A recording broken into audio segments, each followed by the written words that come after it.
Alrighty, Huda Fookers. We are back this week with another very exciting guest, mate. We've wanted this man on for quite a while now. The most exciting man in the region, I reckon. People are calling him. I'm calling him that. You are. One of the scariest looking operators I've ever seen. I'm excited to have him on here. It's Aaron Tauzemup Tau, and he's on the pod today. How are you, brother? Good, boys. What's happening? We're enjoying ourselves Sunday here, like a couple of beverages, chatting with yourself. It's exciting, mate. You had the Spider on Sundays, is that right? Spider's on Sundays, boys, and she's a hard session. And today I did absolutely horribly, so I feel great about it. Mate, we've had a few of the boys. We've had Carlos on, Dan on, Kai on, a couple others. They've looked me straight in the face and say they get more nervous going in for the Spider than they do a fight. Is that fair dinkum? 100%. It's because you can't win. Like the whole thing's designed for you to fight as if you were losing by a landslide, and 25 minutes. You just create the mentality that you have to still keep fighting, you know. So yeah, it's like a series of exercises that we do for like 2 minutes ish, depending on how fast you can complete the exercises, just to fatigue your body, and then you have about 5 of the hungriest boys right behind you trying to take your head off or wrestle you, and yeah, it's a bit of a mission, but it definitely gets you fight ready. It gets you ready for war, 100%. And you said you didn't have a good one today for the simple people like myself. What did that? You didn't get deep into it, or you just didn't do what you wanted to do, or what? A couple of your mates got you in a couple of compromising situations. What was the reason why it didn't go that well? Yeah, sometimes you can finish a Spider and you do like the majority of it. You do have some success, you know. Today wasn't as fortunate for myself. Yep. But those are the ones where you go home and cry yourself to sleep and get up early the next day and get the training. So, yeah, it's pretty interesting. Probably not a bad thing, is it? Push you to go better next week. You definitely be eating all your broccoli that week, that's for sure. Fucking oath. Mate, talk us through it a little bit. Obviously, you've been out there a few years now, like just smashing people, getting victories, first round, second rounds, fucking people up pretty quick. It's hard to get fights out there, isn't it, mate, in this region? There's always people like say they want to fight, but when it comes to the time to sign on the dotted line, it can sometimes be hard for a man like yourself. How's it been? Like just trying to get this career going.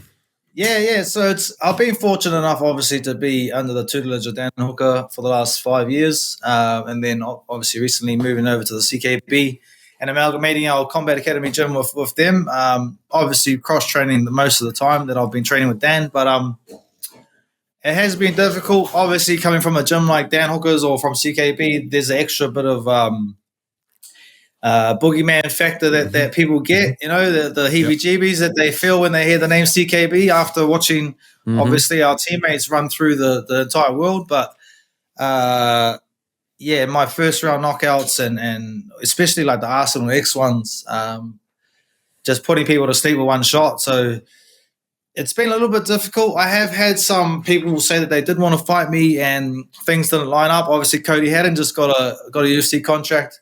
We were meant to meet a couple of times. Once he got injured, once I got injured, and then after that, it was just all back and forth between me and his family members, I think it was. And then telling me that I'm too scared to fight him or something, tagging me as well. And I was like, shit. the bloody balls on these fellas. But that's just all I said. I was like, just send the contract because there's no point having an argument with you over the internet.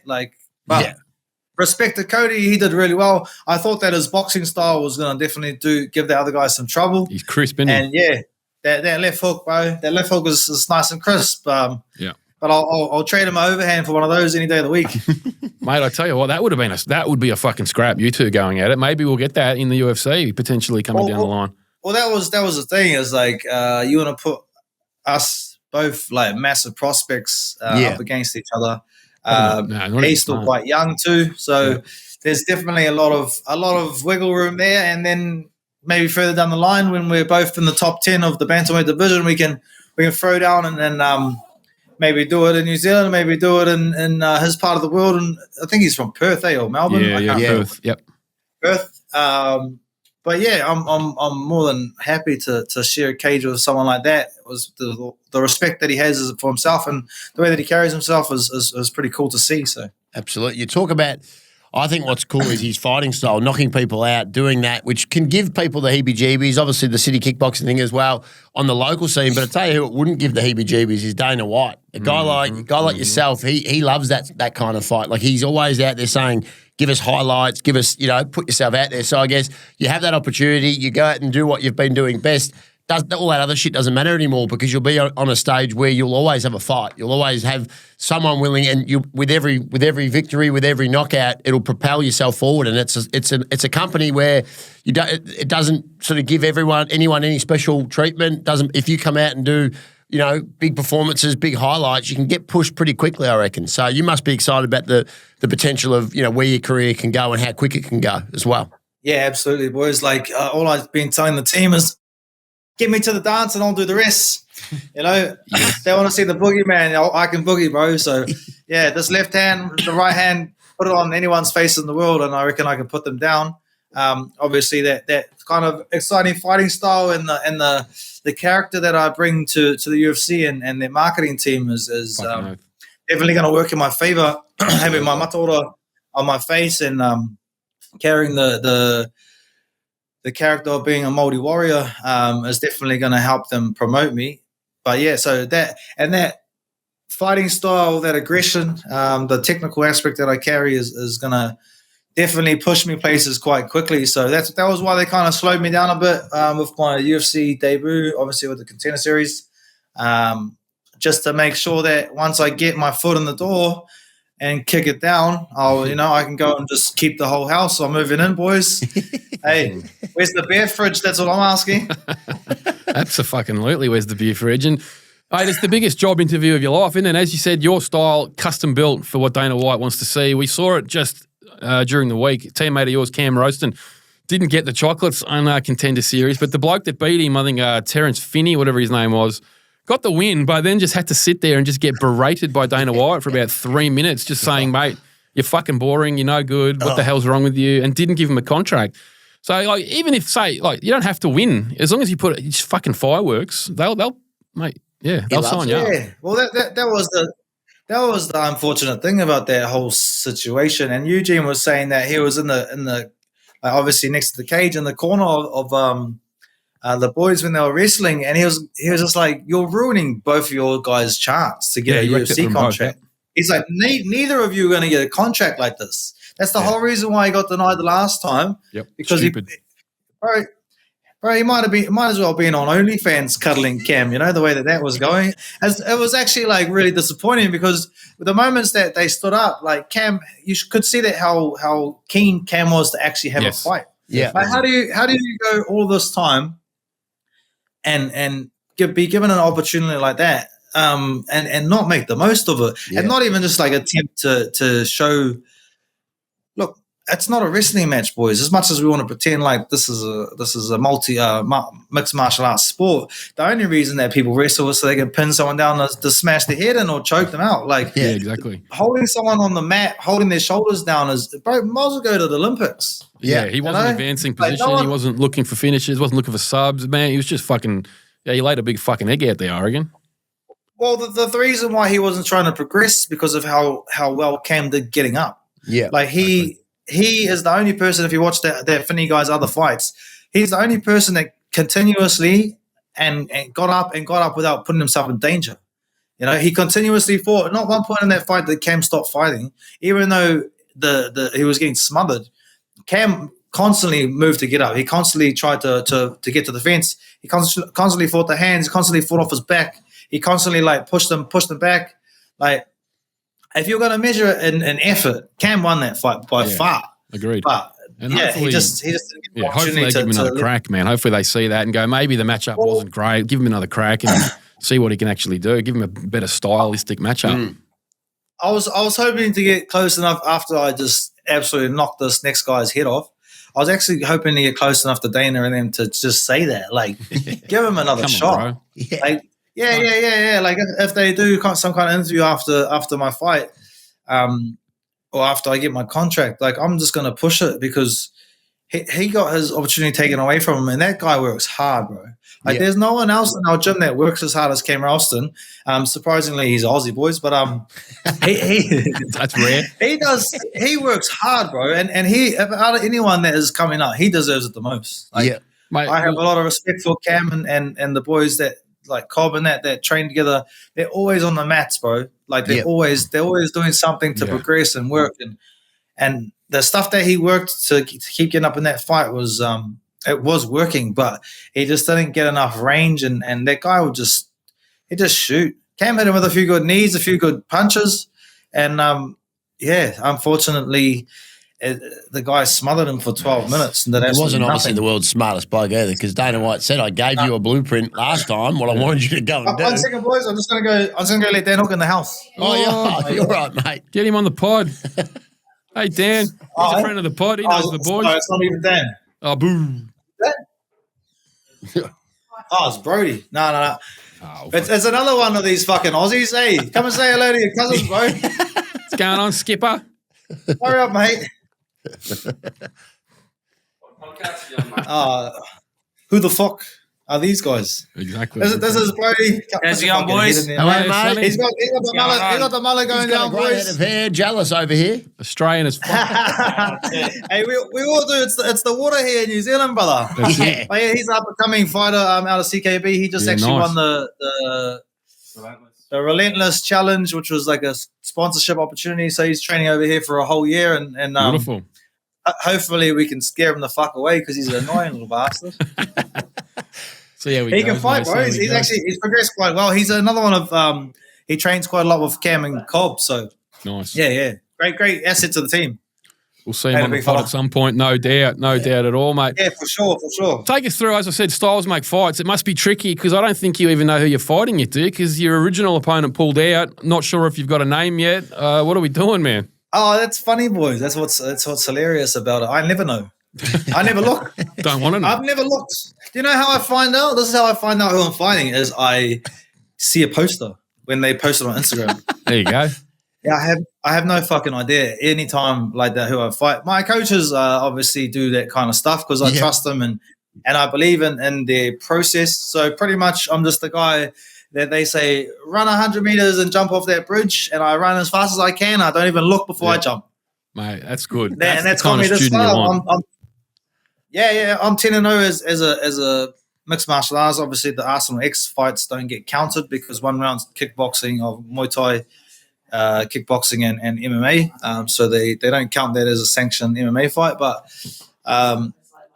professional fights wise for mixed martial arts, I'm 10-0, and that process has worked well for me because I think that if you study, like everyone's different, but for myself, if you study your opponent too much, you start looking for the things that they do well, and you start reading it before it happens, and that's what can kind of get you in trouble if they're good at hiding and feinting those movements. So I pretty much just do a series of drills with Dan and Eugene, and all I do, and I just pretty much use those drills to take away their weapons or turn the dial to my advantage in those aspects. And then once I just see the hole, once I see a chink in their armor, I just hit it like a ram rate car on a South Auckland dairy, boys. Next minute. I like to ask, mate, we like to ask, Mako Sharp, when we're talking to guys with powerful striking ability, we love to ask, was there a moment, what age do you remember knowing that you had special power in your hands where you could actually do some damage? Was it high school, primary school? Was it when you first started? When was it where you landed and went, fuck, that felt nice. That felt good, and that's hurt someone more than I've seen other people be able to do it. Was there a moment, or you've just always had it? I've always kind of had it. The way that you grow up north in the mountains up here in a place called Ahiri, where I grew up, the far north, it's like the Wild West, boys. You gotta be able to sling a gun. You know what I mean? Yeah. Right. And I got into a lot of trouble just because I got a big mouth. Really, I can't really shut up, and I got a pretty smile, so they think that I should have my teeth knocked out if I have a big smile like this. So I just kind of realized when I was in primary school and the teenagers used to try and fight me, and I'll give them a good go, and I was like, I'm like, this isn't really normal, but just progressed as I progressed and started doing more and more.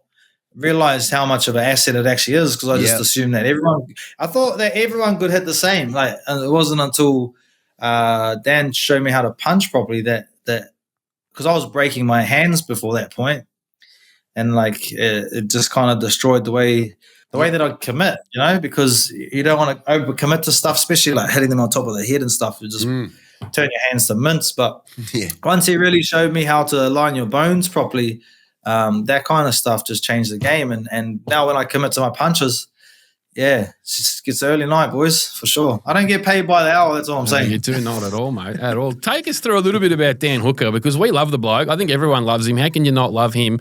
He's a madman. He's an absolute mad cunt, but you're his protege. He's your mentor sort of thing, mate. What's it like, the two of you in a room together? I reckon it wouldn't be the worst night out on the town, you and Dan Hooker, to be honest. Hey, it's so good, bro, that management, Renee, that you're just speaking to, she had to send me home early just because she didn't want us hanging out fight week. Fight week, you get Nah. It was actually for Betcha, the new betting app that sponsors me at the moment, but we had a launch party over here in Morningside. But definitely me and Hangman on a night out. Don't want to say too much, but you'll definitely have a good time, boys. I imagine it, mate. You wouldn't be going home early, that's for sure. Talk to us about that stuff, because obviously we're not fighters. We can have a beer and enjoy ourselves whenever we want. Do you guys have like a gym rule, or do you just trust each individual to, I guess, know when they're required and what they got to do, and then when they can obviously have their rest and their time to enjoy themselves? You are responsible for yourself. Yes. How you want to conduct yourself is a reflection on your mindset and what you obviously wish to achieve. And then there's a standard of behavior that the City Kickboxing boys maintain, and it comes from the top. Obviously Eugene, first one there at 4 a.m. in the morning, last one to leave 10 p.m. at night. Like that guy, I don't know how he does it, but he's a vampire, man. He is, man. Travels the world. Yeah, he's actually the amount of sleep he gets and how he functions is insane.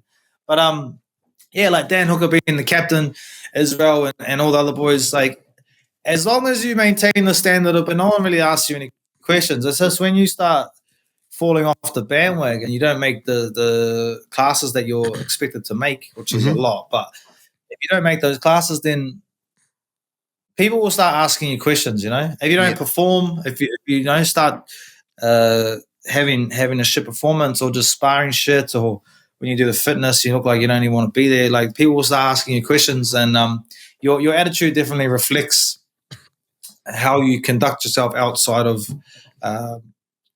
those four walls, which we call CKB. So if you're excited to be there and you have a bit of bubbliness about you can tell that you've had a good night's sleep. That you haven't been up all night. You haven't been up all night with a beautiful woman or something. If you turn the wires across, the boys start asking you questions. We pulled the wool over a few eyes in Perth. That absolutely. We had to be at some media stuff quite early, but we pretended that we'd had a good night's sleep. We were rolling in on about 2 hours, maybe, if you're lucky.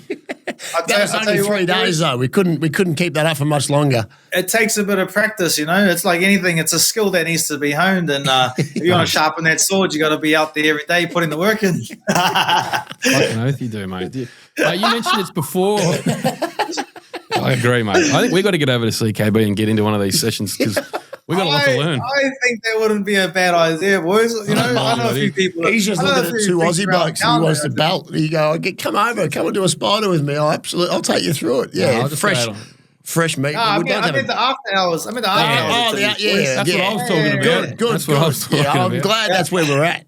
We can definitely do that. Hey, I'm here to show you fellas a good time. That's it, mate. I'm not here trying to chase you away. We can hold ourselves all right on the town, but not in the spiders. We can do the spider of the after hours. It's actually a funny thing that like no one else knows what spider is. It's because a lot of people ask me, especially my old training partners from over in Brisbane. There, all of them are like, "What is it?"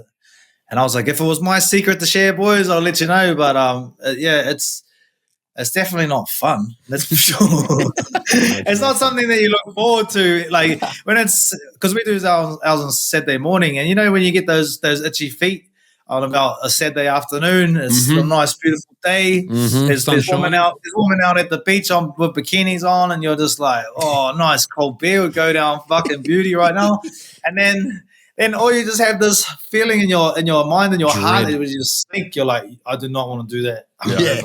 Fucking I don't want to do that in the state that I will regret, because when the boys see you weak, they come for you, man. Yeah, no doubt, mate. And Look, you mentioned it before earlier, the Mataroa. I Googled that this morning. I wanted to get it right. I wanted to pronounce it right. Because you're the one that can pronounce a lot better than me. I got to ask about it. Aside from just looking tough as fuck, it does have a lot of cultural significance, doesn't it? So a lot of people might look at you across the street and go, oh, what the fuck's going on with that bloke? But it's actually like, it's all about culture and respect and heritage. I want to know what it means to you, man. Yeah. It's actually Mata Ora. Oh, I see. I nearly got it. Yeah. You're close. You're very close. And I'm actually, I'm proud of your pronunciation, brother. I appreciate you putting in that, mate. But Mata Ora means the living face. That's the name of it, and it comes from a legend, or you could call it some history of ours. Mata Ora was actually a man, and Niwareka, his wife, or his at the time, he had just met her, and she was from what they call Rarohinga, or the underground. And that's why a lot of, obviously, Christianity and Catholicism and stuff, they think it's associated with the devil or hell, because the stories are Niwareka lived under the ground. Mm-hmm. And they fell in love like Romeo and Juliet, but their love wasn't to be allowed because, obviously, he was a surface dweller and she was from inside the caves. And then there's a few varying stories about why she left, and she left back to Rarohinga, and he went to go find her. So he painted one on his face. It's with mud, and then when he was down there, obviously it washed off. The people, because she was the princess, she was the chief's daughter. They took him back there, and they were gonna, because they didn't want people to know where they live. But Niwareka had told him how to get into that place. She ended up saving them, and then as a way to, earn his rite of passage, they gave him one, and then he come back to the surface, and that's how we got Moko, like all art, all skin art, or pa moko, we call it. That's how we found it. And so my one is these are the two wives of my chief, Rahiri. So Rahiri is the my ancestor that created most of my tribe, and the one that I kind of carry around with me when I do go into Te Ao Tūmatoinga, or to the realm of war. Those had two sons, Uanuku and Kaharu, and Kaharu became like the warlord in Ngāpui, and Rahiri, my ancestor, did a karakia or prayer when his son was stillborn, and this prayer was giving his son to the god of war. So when he cut open the sack, because he was still in the sack, his son was reborn. And then he was the one that obviously gifted these powers of being the god of war. And so when I wero, when I challenge my opponent, when I'm walking up to them in the weigh-ins and stuff, you would have seen, I speak words and then I do a pukana. They actually think I'm saying it to them, but I'm saying it to myself. So I'm giving myself to the god of war before I go to battle. And you telling him to use me as his instrument. And that there is why I carry this. And I was gifted this from my whānau, my family, and Ani, who did an amazing job. So these are his two wives. Under here are the people that come together to make me. I am the center line, the space in between all of these things.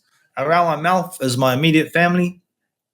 My nose is done because I have inhaled the knowledge of this world, and then my lips are done because I have some of the ancient language that my people speak. And obviously, I still have parts of my face missing because I haven't earned them yet. So, it's a big honor to be able to carry this and to show the world that this is where I come from, and obviously, undeniably, because you can't hide from it. It's not one of those things you can. Maybe you're all in. It's absolutely boldly in your face and on mine. So you can't pretend I'm not Māori, and that was one of the things that I'm doing to give back to my people, because they made me this. The reason why I am the way I am, the way I carry myself this way, the skills that I have, the mindset, the other parts of Te Ao Māori that I have is from these people, and this is just the way to give back to them, because without them, I wouldn't have gained all of these things. Mate, I fucking love it. I respect it so much. We're just a couple of boring old white Aussies, mate. We've got no culture. We've got nothing. I got so much respect for the whole thing. Nah, it's really appreciate that, boys. I seen this crack up meme because I didn't know what a shower bear was. Shower beer. That's Aussie culture. Yeah. Yeah, that's Yeah. exactly Well, that's what my mate said. He goes, "Oh, if we don't have culture, then what's a shower beer?" And I was like, Fucking shower That's beer, what he mate. just spoke about, and then his mate's like, "We have a shower beer." Fuck. It's the same thing. "Hey, boys, let's be honest. Shower beer is pretty fucking Yeah. choice." They are good. Pretty fucking good, mate. Pretty fucking good. Well, listen, man. I get a I tell feeling you we what, could talk for whoever made hours. that up Whoever made that up deserves a fucking story about him, for sure. Absolutely. Mate, when Tauzemup actually steps in the ring, what is it, September 18th? If they haven't seen you fight 17th. before, mate, what can they expect when they tune in Contender Series? Well, boys, my name is Tauzemup for a reason. Where I come from in New Zealand, it's a term of hitting someone so hard that their toes face up. That's why it's called Tauzemup. So It's so good. yeah, that's what you're going to expect. You're going to expect to see someone get toesed up, and you're going to expect me to see me get a Dana White Contender Series win and a contract. And I am going to push the boundary even further with this, and I'm going to say I'm going to be the first person on Dana White Contender Series to get a fight bonus. Fuck yeah, here we Wow, go. Let's we go. love that. We'll tag Dana White in this. This is good. Hey, all I'm saying is I'm about to show the world where the greatest warriors on this planet hail from. And I was saying in my UFC interview, they think I'm coming to the UFC. They're coming to me. My people were at war. They invented guerrilla warfare, and the reason why certain figures in history, I won't mention their names, said that if they had 100 Māori warriors, they could take over the earth. Like, we have been doing this for thousands and thousands of years, boys, and I'm about to invite the UFC back to the realm of Tūmatauenga. Fuck yeah. Cannot wait, mate. Cannot wait. Pleasure to have you on, mate. We'll talk soon, no doubt. Thanks, boys. Appreciate ya. Who the fuck are these guys? Fuck at these guys, mate. You know it. Thank you, mate. Talk to you soon, brother. Sweet boys. See you Cheers. later.